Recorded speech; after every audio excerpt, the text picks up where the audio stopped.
माझा मराठी बोल कौतुके, पर्यामृतातही पैजा जिंके.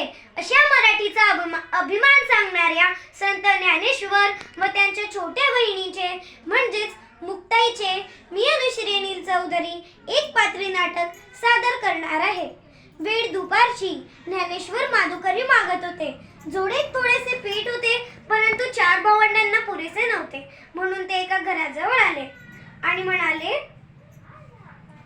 ओम भवतु भिक्षां देहि, ओम भवतु भिक्षां देहि. आतून एक कर्मठ माणूस आला. त्याने धाडकन दार बंद केले. ज्ञानेश्वर पुढे निघाले. पुन्हा त्या कर्मठ माणसाने दार उघडले आणि म्हणाला, ए पोरा, इकडे ये, इकडे ये. संन्यासाचाच पोरगा ना रे तू? भिक्षा पाहिजे का तुला? हे घे पीठ. असं म्हणून झोळीत मातीच टाकली. ज्ञानेश्वर मान खाली घालून पुढे निघाले.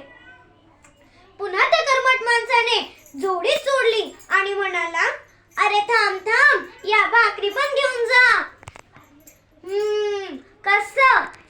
असं डोळे फाडून काय बघतोयस? चल निघ, भिक्षा मागतोय. भाकरी म्हणून शेणाच्या गौऱ्या पाहून ज्ञानेश्वर खूप नाराज झाले. ते पुढे निघाले. आता संध्याकाळ झाली होती. इकडे मुक्ताईने विठ्ठलाच्या मूर्तीसमोर साजवात लावली. ही मूर्ती म्हणजे तेवढीच तिच्या आईबाबांची आठवण. ती हात जोडून रामरक्षा म्हणू लागली. राम रामेति रामेति मनोराम रमे रामे मनोरमे सहस्रनाम तत्तुल्यम राम नाम वरानने. इतक्यात तिला चाहूल आली की आपला ज्ञानेदादा आलाय.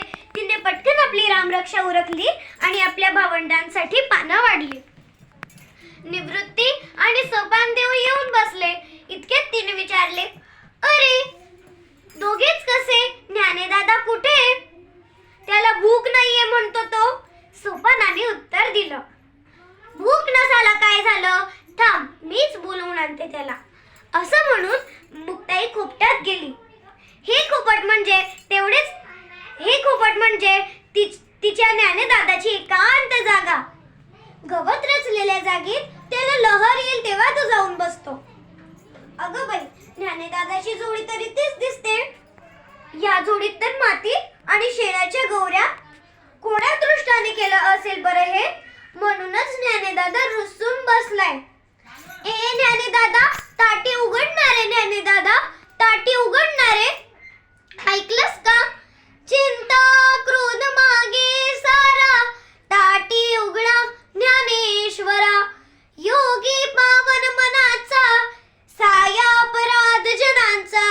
विश्वरागी झाले मंदी, संती सुखे भावे पाणी. शब्दशास्त्रे झाले क्लेश, संती मानावा उपदेश. विश्वपट ब्रह्मादुरा, ताटी उघडा ज्ञानेश्वरा. ए ज्ञानेदादा, कोणी जर आपल्याशी वाईट वागलं तर त्यांना क्षमा करावी असं तूच सांगतोस ना रे? आणि आज स्वतःच रागावून बसलाय. अरे, या जोडीत तर माती टाकणाऱ्यांची तर बुद्धी भ्रष्टच झाली असणार. पण तू का कष्टी होतोयस? अरे, जिथे शेत उगवतं तिथे तण असायचेच. जिथे फुले फुलतात तिथे काटे खुपायचेच. जिथे केवडा फुलतो तिथे नाग निघायचेच. असं रे काय दादा? सारं जग जरी आगीसारखं दाहक झालं तरी आपण संतांनी मात्र पाण्यासारखं शीतल असायला हवं. दातात ती जीभ चावली म्हणून कोणी बत्तीशी ओढतो काय?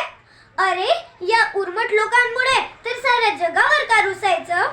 तुम्हा संत मंडळींवर तर खूप मोठी जबाबदारी आहे. तुम्ही अवघ्या विश्वाला तारायला हवं. हे मी सांगायला पाहिजे का रे ज्ञानेदादा तुला? दमले रे मी, पाय दुखले रे माझे. तुला तुझ्या बहिणीची दया नाही येत का रे? विसर ना रे राग, क्षमा कर या लोकांना. तुझ्यावर जीवापाड प्रेम करणाऱ्या या दिनदुबळ्या लोकांसाठी दार उघड. अंधारात चाच पडणाऱ्या या समाजासाठी दार उघड. ज्ञानाचे दिवे लावण्यासाठी दार उघड. तुझे सामर्थ्य दाखवण्यासाठी दार उघड. ताटी उघडा ज्ञानेश्वरा, ताटी उघडा. तुम्ही तरुणी विश्वतारा, ताटी उघडा ज्ञानेश्वरा. विश्व कल्याणाचे साथ ऐकून ज्ञानेश्वर खळबळून जागे झाले.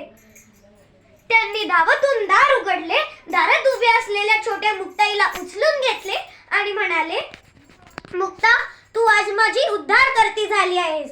तू मला विश्व कल्याणाची आठवण करून दिली आहेस. खरोखरच मुक्ताईने प्रत्यक्ष जीवनात अधर्म कसे जगावे हे ज्ञानेश्वरांना दाखवून दिले. तर आपणही मुक्ताईला सर्वांसाठी एक मागणी मागूया. सर्वे भवन्तु सुखी